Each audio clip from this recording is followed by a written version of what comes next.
beaucoup plus calme et tout à fait légal, le téléphérique. La banlieue parisienne s'y met. Le C1 a été inauguré aujourd'hui à Créteil, un projet qui a été critiqué, voire moqué. Ceux qui le défendent affirment que c'est un moyen écologique pour désenclaver les communes. Bonsoir Florent Krebseg. Bonsoir Estelle. Alors j'avoue que pour moi, téléphérique rime surtout avec station de sport d'hiver. C'est assez curieux d'en voir un en région parisienne, parce que pas trop de ski, pas trop de neige. Alors pourquoi ce téléphérique? Ouais, j'avoue, ça peut paraître étonnant au premier regard, mais nous allons ensemble faire un petit tour des villes dans le monde très éloignées des stations de ski où le téléphérique, eh bien, il a prouvé son utilité. Direction Rio pour commencer. Tous les jours, les habitants de Complexo de Alemão utilisent un téléphérique dans l'une des plus grandes favelas de Rio. Ces cabines sont devenues un véritable symbole d'intégration, en ce sens qu'elles facilitent au quotidien les déplacements de ses habitants. De Rio, nous allons passer à Mexico, où il existe 3 lignes de téléphérique. Chacune fait entre 5 et 10 km de long.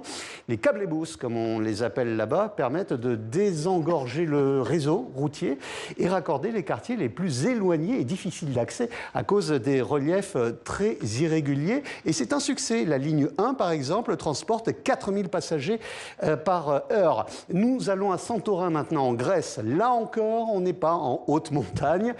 Dans l'une des îles les plus instagrammables du monde, eh bien, le téléphérique est l'un des passages obligés pour les touristes, mais aussi utile pour les habitants, puisqu'il relie le port de Fira au centre-ville. Bon d'accord Florent, mais là, Rio, Mexico, Santorin, il y a quand même du relief. Est-ce qu'il y a aussi des téléphériques dans des villes où finalement c'est assez plat? Ouais, la réponse là aussi est oui. 3 destinations.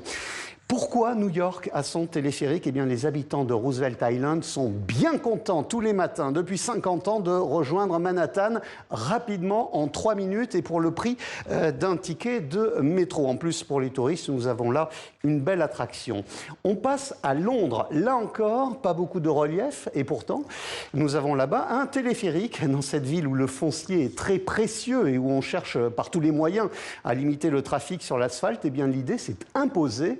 Le Cloud Cable traverse la Tamise et il est très bien intégré dans le réseau des transports en commun, très bien intégré, on le voit aussi dans la ville. On passe à Ajaccio, en Corse.